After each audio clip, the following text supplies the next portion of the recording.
So hi guys, I hope you all are doing great. So हम इस video में बात करने वाले हैं, कई बच्चे होते हैं जिनका क्वेश्चन होता है कि हमें जो मतलब सीएस प्रोफेशनल है वो ट्रेनिंग के साथ करना चाहिए या एक बार पहले ट्रेनिंग कर लेनी चाहिए फिर सीएस प्रोफेशनल करना चाहिए, पहले सीएस प्रोफेशनल करे फिर ट्रेनिंग, मतलब कैसे क्या कुछ करना चाहिए।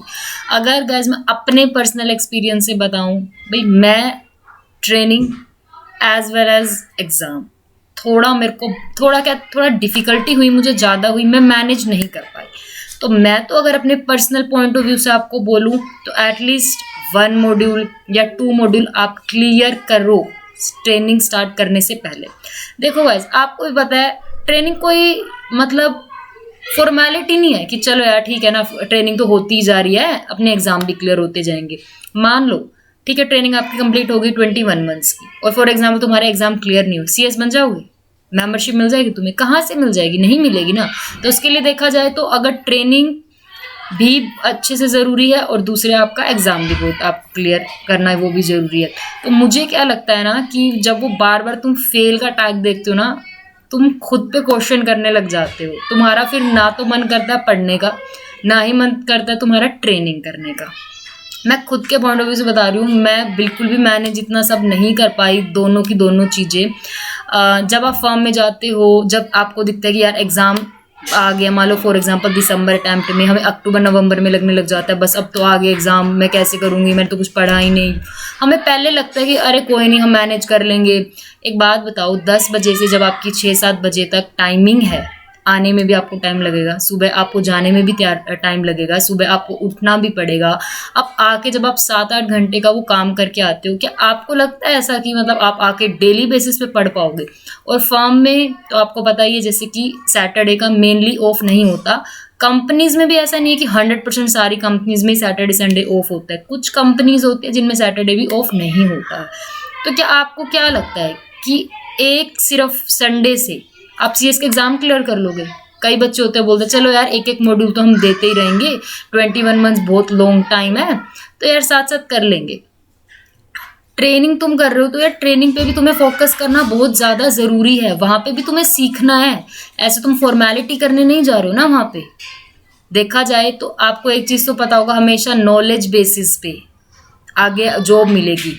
अगर तुम्हें कुछ आता ही नहीं होगा, मान लो तुमने एग्जाम क्लियर कर लिया, आता तुम्हें कुछ नहीं है, तुम्हें कौन जॉब दे देगा? अच्छा खासा स्टाइफ मतलब कि अच्छा खासा पैकेज तुम्हें कौन देगा? कोई दे देगा? नहीं देगा।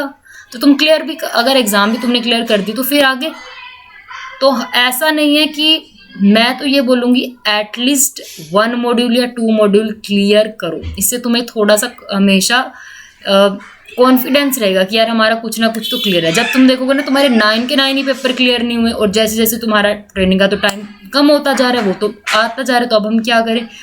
तो इसलिए मैं ये बोलूँगी एक बार के लिए 1 साल, सिर्फ 1 साल कह रही हूँ मैं, पूरी दिन रात मेहनत करके अपने एक बार एग्जाम क्लियर करो। मतलब कि जैसे 2 मॉड्यूल, मान लो 2 या 3 या 1 या 3, एक बार अपनी क्लासेस लो, पूरा अपना अच्छे सिलेबस करो, जितना तुम पढ़ सकते हो एक बार अटैम्प्ट दे दो, ठीक है। 2 में अगर तुमने बहुत अच्छे से मेहनत करी है ना, 2 में से तुम्हारा 1 मॉड्यूल तो निकल ही जाएगा, और बहुत अच्छे से किया तो क्या था 2 भी निकल जाए। अब जब आ गया फिर आप कर लो अपने ट्रेनिंग स्टार्ट। इससे तुम्हें एक और चीज़ अच्छी मिलेगी, मान लो तुम्हारा अगर 1 मॉड्यूल या 2 मॉड्यूल क्लियर है, कंपनीज में तुम्हें बहुत इजीली ट्रेनिंग मिल जाएगी। अगर तुम्हारा एक भी क्लियर नहीं है तो बहुत मुश्किल होता है कंपनीज में ट्रेनिंग लेना, बिकॉज कंपनीज में वैकेंसी जब आती है ना ट्रेनिंग की, तो नॉर्मली ये आता है कि एटलीस्ट 2 मॉड्यूल या all module should be cleared. ये होना चाहिए। ये बहुत हैं जो ये प्रेफरेंस उन्हीं को देते हैं जिनके 1 या 2 मॉड्यूल क्लियर हो, ठीक है। तो जिन भी बच्चों को ये है कि मेरे को तो कंपनी में ही करनी है ट्रेनिंग, तो एटलीस्ट आप 1 या 2 मॉड्यूल क्लियर करो, ठीक है। और जैसे आपको मान लो इनकेस आपका 1 मॉड्यूल या 2 मॉड्यूल ऑलरेडी क्लियर होता है ना, तो आपको थोड़ा जो स्टाइफंड है, इवन फर्म में भी कह रही हूँ मैं, थोड़ा ज़्यादा मिलता है कंपैरेटिवली जो सिर्फ एक एग्जीक्यूटिव बेस पे जा रहा है और एक जो 1 मॉड्यूल या 2 मॉड्यूल क्लियर करके जा रहा है, तो उन दोनों में थोड़ा स्टाइफंड में भी इशू आता है, ठीक है। तो इसीलिए मैं आपको यही बोलूँगी कि कभी भी आप अपने ट्रेनिंग जा रहे हो, बहुत अभी आपको लगता है मैं तो कर दूंगी, बहुत मुश्किल होता है, बहुत ज़्यादा। और मान लो कभी आपने क्लास ही नहीं ले रखी, तो क्लास देखना, उसका self study, notes, marathon, amendment, बहुत कुछ होता है, बहुत वास्ट सिलेबस है। तो एक बार कम से कम 1 साल आपको देना चाहिए, मुझे जो लगता है CS प्रोफेशनल, उसके बाद ही आपको ट्रेनिंग स्टार्ट करनी चाहिए, सो दैट हम अपना ट्रेनिंग पे भी अच्छे खासा फोकस कर पाएँ और अपनी स्टडीज़ पे भी कर पाएँ। Okay guys, thank you.